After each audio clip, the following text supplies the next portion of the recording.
এই কালো মেয়ে আমি বিয়ে করবো না মা, তুমি চলো। মাহারা, মেয়েটা আমার কালো বলে কেউ বিয়ে করতে চায় না। আমি সর্বস্ব বিক্রি করে এই বিয়ের ব্যবস্থা করেছি। যদি বিয়েটা না হয় আমি আত্মহত্যা। কালী, মেয়েটা আমার আত্মহত্যা করে নেবে। আপনার ছেলেকে বিয়েটা করে নিতে বলুন। আরে মশাই আপনি শুনুন তো। দিদি, আমি আমার দুটো কিডনি বিক্রি করে আমার মেয়ের বিয়েতে পণ দেবো। তার মানে তো অনেক টাকা। কালী মা, তুমি বেরিয়ে এসো, চলো আমার ঘরে নিয়ে গিয়ে তোমাদের বিয়ে দেবো। আর শোনো, কিডনি বিক্রি করে টাকাটা 5 দিনের মধ্যে আমার বাড়ি পৌঁছে দেবে। চল।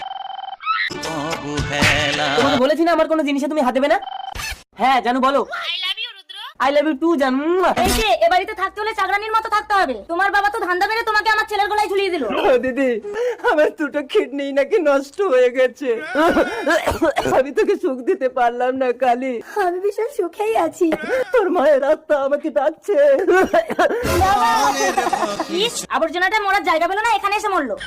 বাবা, এটা কি নতুন বৌমা? মাই লাভ।